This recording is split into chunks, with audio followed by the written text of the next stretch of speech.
All right, so we are back, and this time it is episode 7 because Disney just decides to just release these in like production order and not like actual either episode or timeline order, which is a downgrade to say the least. I explained this in my previous update video for Miraculous reviews. But we are here, and this video is going to be pretty short. Surprisingly, it's going to be short. However, besides like the shortness of any of the details, this is super gem packed with a lot, and I do mean a lot of stuff. And I think this is almost my favorite episode in the season. Almost. There's like at least there's a few major things that have held this episode back, but we'll get to those. We first up movie this big guy right here, and it's revealed to us that this guy is a former supervillain named El Toro. He does have a third name. He has a third syllable name, but I don't know how to say it, so let's call him El Toro, and it kind of makes sense. He is also the father of Ivan. So Ivan's backstory just got a lot more interesting, and I kind of wish we know this a bit more. So yeah, Ivan's father is a former supervillain. Got caught, and he is technically in rehab, but he's still having his crime tendencies, so to speak. And he's telling Ivan to cover for him, be him as a supervillain, and steal some art pieces because, big money. He is a criminal after all. Unfortunately, Ivan is very conflicted on this. El Toro De Piedra. I think that's how you say it. Piedra. I sorry if I'm butchering the name. But we do actually meet up back at Adrian's apartment, I think. And Adrian is moving somewhere, I think to a different place, just to get away, I guess. It's kind of hard to explain because there's no other context. I'm assuming that from the previous, if the last episode 6 explains any of this, I'll be mad that we skipped that episode. So there is no reason why Adrian was actually here anyway. But yeah. But apparently the whole Kitty soft section band is here. We have Ivan just playing the drums. After helping Adrian unpack, Marinette notices that the box have numbers on them. The numbers represent Adrian's age, so Marinette decides to actually look into one of the boxes, starting with the number 1 box, which was Adrian being 1 year old. The memories.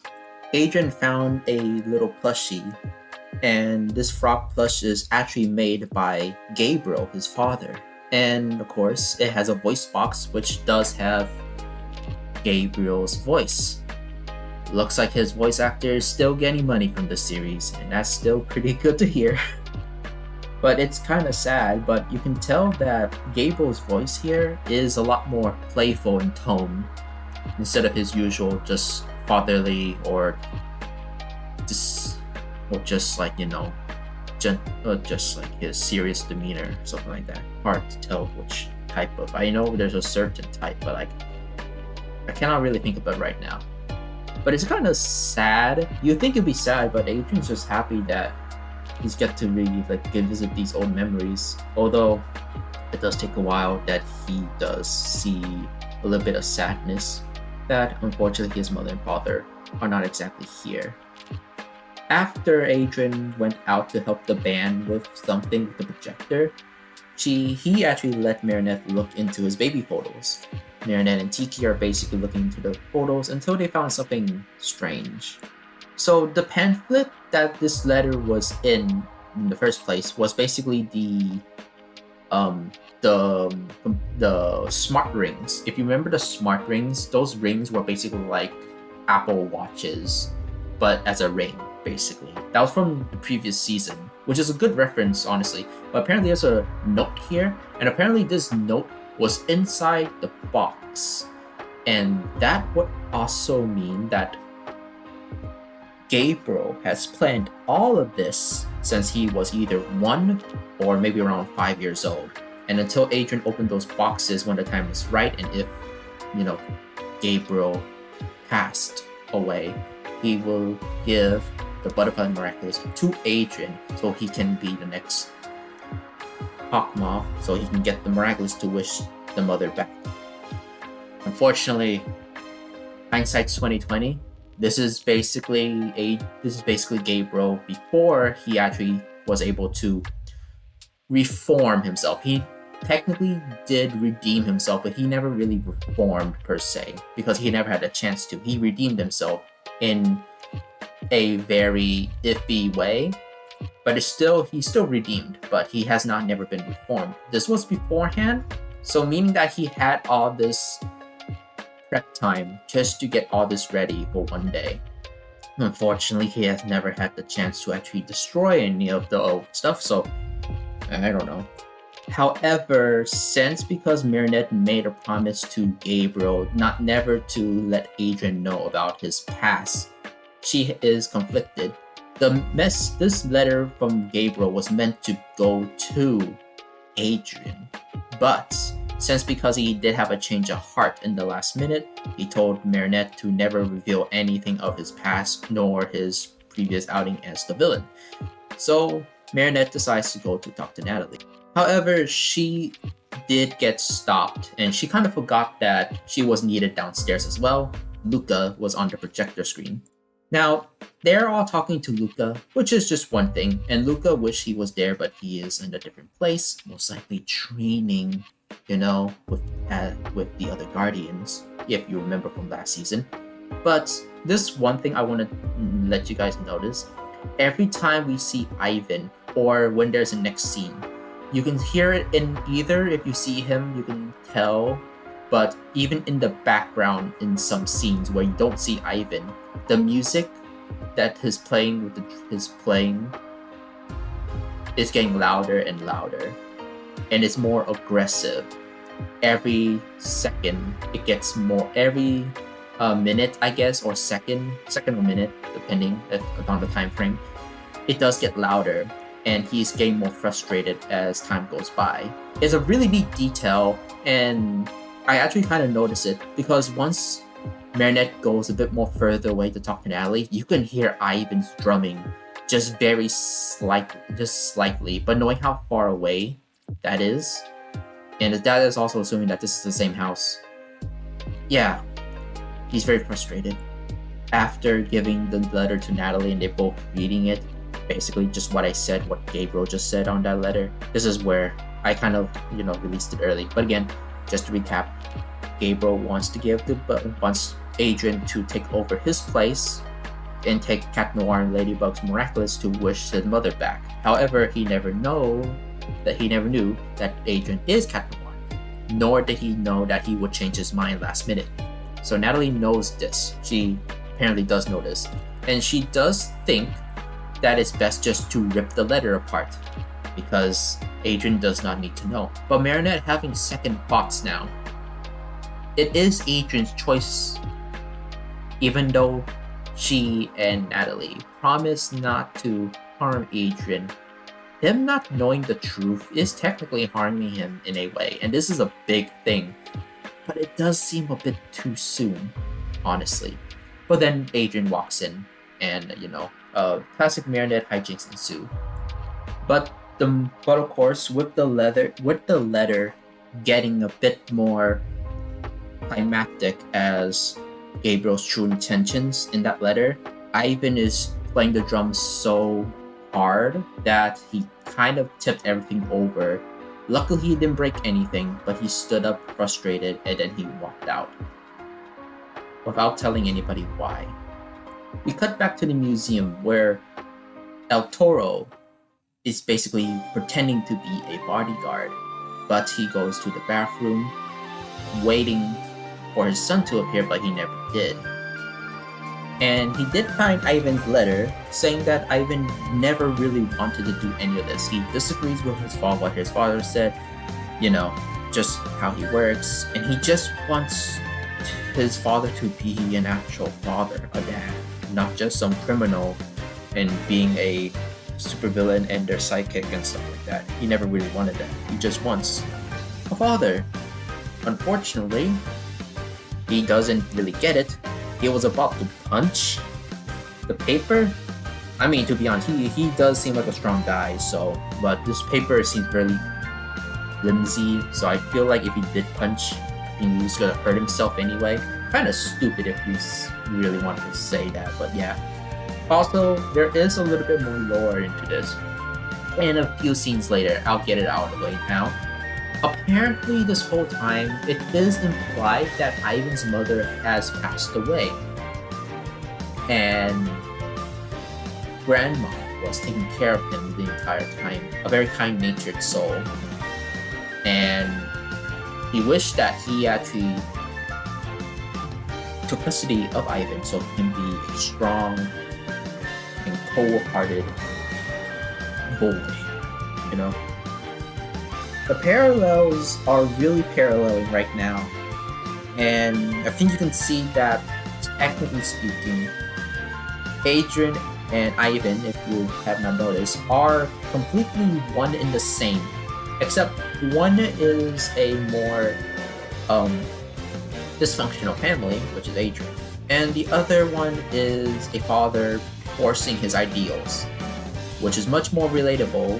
But then again, both sides are technically relatable, so take it for what you will. It does show two different sides of the same side of a coin. I think it's like a double section, something like that. I don't know the words, but he does get acclimatized here. And listen, the new Hawkmoth has a little trouble with this guy. He tries to be a bit more sympathetic, right? And just saying what they see, but that doesn't seem to be working. So, being threatened, which is surprising to say the least, but considering how small the new Hawkmoth is anyway, and what they seem as their default stance, we do know that this is basically like a teenager. But this guy's overwhelming presence, his aggression, his power, does actually make the new Hawkmoth flinch a bit and actually a bit scared, so he had to choose his words a little correctly. So then the new Hawkmoth basically just begun with this like bullying tactic, and then the guy got a bit defensive. Guess you have to do big talk to fight big talk with this guy. But yeah, he does seem very much the most competent person ever getting acclimatized, and I'm saying this literally. He is a supervillain beforehand and still a criminal. He does understand. But because of how his character, his nature is, it is very surprising how level-headed he is the entire time and still making a deal. And but this is a rare case, and this is again another rare case, and I like these types of villains. El Toro is just a phone. His villain name is, his acclimatized name is exactly the same as his villain name, and I actually like it. Don't fix what ain't broke, you know. So he came bursting down the wall, and then he whipped two people, and they turned to bulls. That's his power. He also has super strength, makes sense, and he's strong. And of course, the whip, if it touches anybody, they kind of turn into it. But if he touches the ground, it makes a crackling mini earthquake in a way, breaks the ground, and if that little crevice reaches your foot and technically trips you, I guess, then you turn into a bull. That's kind of how it works. So we got cut back to the gang, and apparently they're outside the park, and they're just doing a little performance for Miss Bougier, which is going to be mayor soon, and everybody's sort of celebrating the mayor. I think at this point she won. I'm assuming she won already for the election of mayor, so season 6 has a lot of episode 6 has a lot of explaining to do, because we skipped from 5 to 7, and 6 has a lot, 6 has a lot of catching up to do, honestly. I don't know about that. Ivan is just outside. The whole gang is just waiting for him to start, but he didn't really come. His phone is basically turned off. He's just keeping to himself, trying to reflect on anything. He's basically brooding, like he was in episode, season 1, basically. Unfortunately, the dad found him. Ivan started running, but then he stopped, and then basically asked the question, did his father read the letter? Yes. And the father said it proves to him that Ivan is weak, like his grandma. Ivan, after hearing what his father had to say, starts running again. But luckily, he did dodge the earthquake attack, and then he somehow lost his father. And apparently he was in the sewers. After Ivan not answering and Marinette actually being a little more panicked because of what happened back at, Adrian's house, she basically let everybody know that it'll be some delays and maybe they're gonna perform. And unfortunately, she doesn't tell them when, just a bit, I think. So yeah, then she starts trying to find Natalie, but also gonna find Ivan because Malin told her to as passing. But Marinette, she knows. So she's gonna find Ivan first because she knows that Ivan is not gonna be too far from here. After meeting Ivan in the sewers, because Ivan was actually messaging Ladybug that he has something important or something is wrong. So basically in this point he is giving up his Miraculous. And yeah. But Ladybug reassures him that he earned his Miraculous. But Ivan spills the truth. He is afraid about all this still again, and he feels he is weak. After reassuring that he is not, Ivan does take it a step further. A bit more deeper reason is not because he is weak. It is not just that. It is more so he is also a son of a former supervillain. And supervillains cannot be and sons of supervillains can't be heroes. Little does he know there are some heroes that, came from supervillains in the past, reformed ones, in a certain point of view, But Ivan has never been strayed into that path just yet. The only time that he technically did was he got akumatized back in season 1, but we don't talk about that. After that, Ivan didn't really exactly got akumatized ever again, besides the Akuma War. But yeah, you gotta be sad for Ivan, just knowing there's all this lore just dumped into this episode, and then he just had this hard time just explaining his feelings like he has been for a few times. But after a while, and after the pep talk from Ladybug and just answering his questions, Ivan still feels a little weak because as a son of a supervillain, he cannot be a hero. And if no many times he tried to tell his dad, he just doesn't listen. Therefore, just can't do it, and he doesn't know how to explain it. The thing is that he did. It takes a lot of strength to tell somebody the truth. And in this case, telling the truth to Ladybug and telling how he actually feels, Ladybug still entrusts him with the Miraculous because she does know that Ivan has the inner strength to not let the negative bring him down and try to look towards the positive. And Ivan always has been doing that, mostly with Maylin, but this was more of a inner problem with him. And it's a good thing that he found a way to actually go through that, and is to tell people his backstory. Anyway, it's just that, because of his love for his dad, he likes him for who he was and the stories about him. But unfortunately, deep down, he wished that he uses mainly his strength and expertise, or at least maybe good, but it was never there in the first place. And the only thing he really wants from him is not just being a good guy since he had a second chance. It was just getting another chance to be with him, being a dad, because he was never there. We was just doing crime. always. After a little bit of, talking, spilling the truth, all that, it's time for Ivan to power up. Now let's just say, man, this is technically the second time we saw him transform, but this is like a full animation one. And it's really, really good. Also, I forgot to mention, they made him blue, purplish blue instead of blue, midnight blue. I like this color. Stands out more. Ivan is not coming, so basically Juleka has a plan. Doing a acoustic duo, but Rose is very, very much afraid of performing with other people if it's just going to be two people and not the whole friend group. But Juleka says that then she will do it by herself.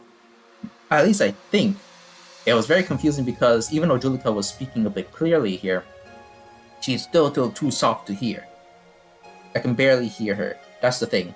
She's not mumbling or anything. She's just talking too quietly, which is not exactly what she does. She kind of does, but if she talks quietly, she usually mumbles. But she seems confident, but does confident enough? I don't know. It seems like we're taking a step back with Juleka, but with Rose here, and it's like, oh, thank you, And she does know that Juleka can do it by herself, which is a bit funny because you think Juleka will be the one being afraid of performing in front of people if it's just two people, not like playing it with the crowd. But it's Rose instead. I think Disney got their things mixed up here. Oh, but I forgot to say, the obligatory kiss.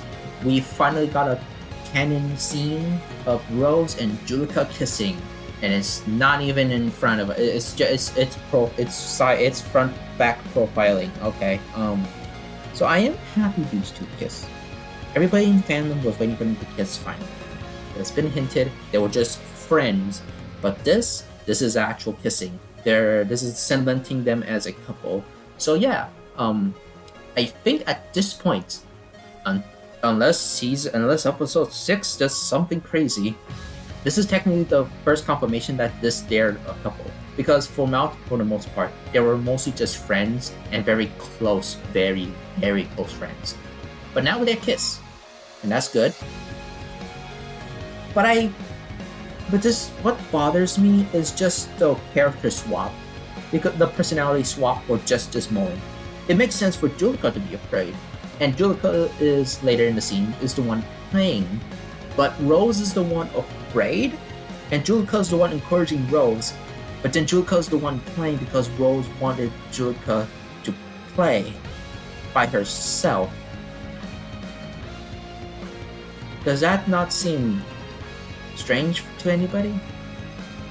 But we got this whole screenshot. I'm not worried. This is also Disney. I know what you did. You took this. You literally took this from Equestria Girls, huh? Hasbro will sue their asses. And then Juleka plays the song. And I'm just gonna say this. The song is really good.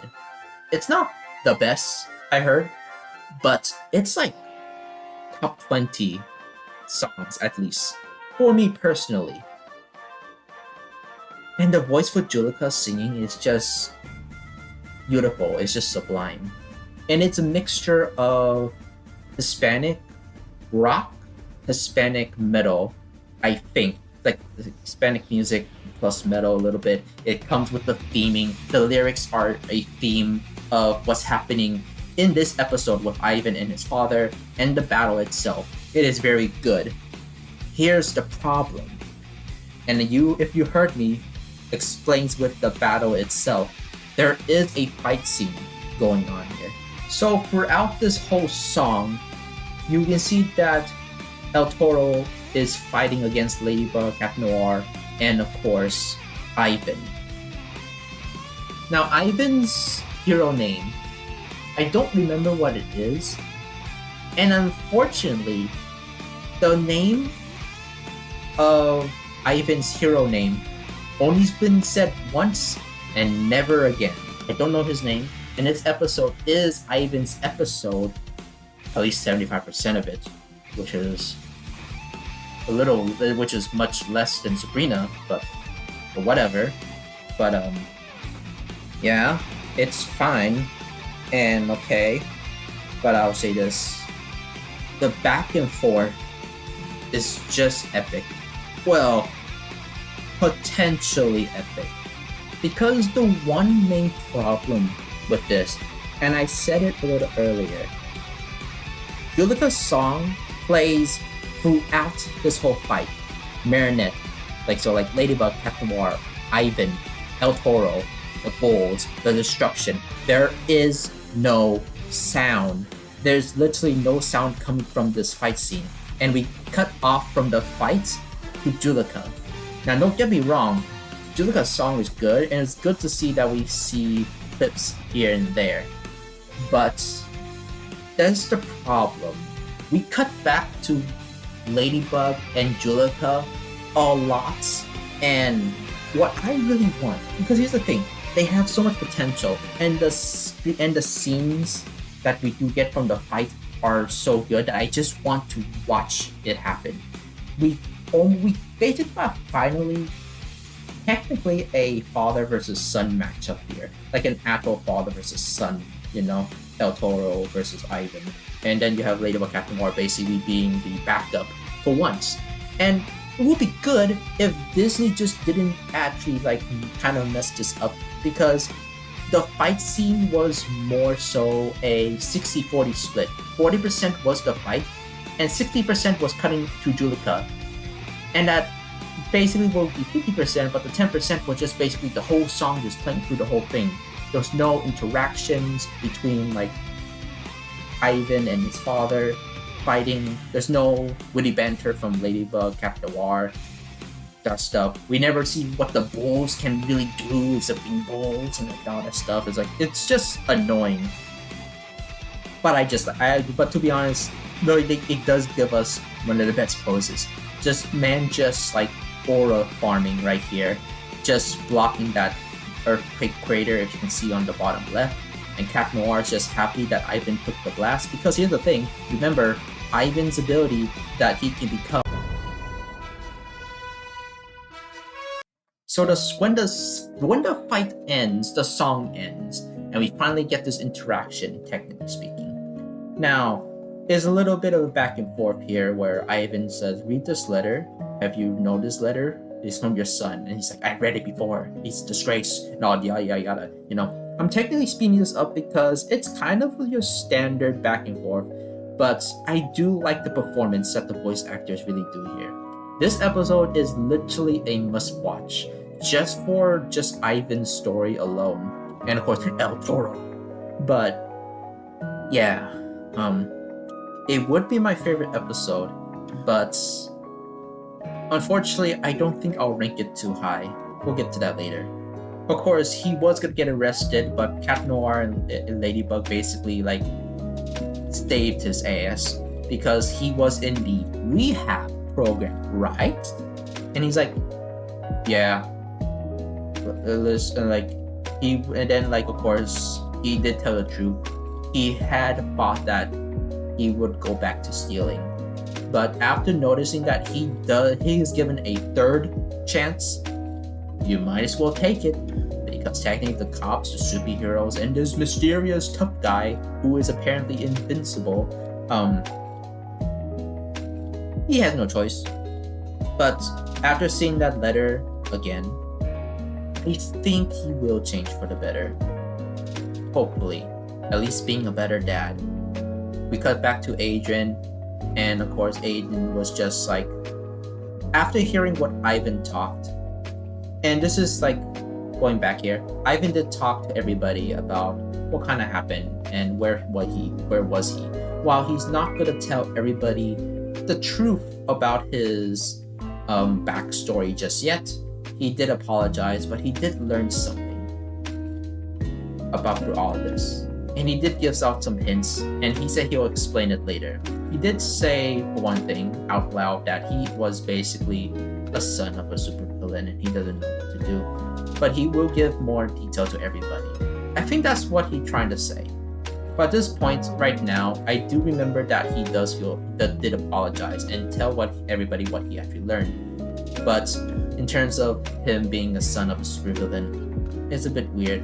But he did say like Malin's parents were role models, and Adrian's father was a hero.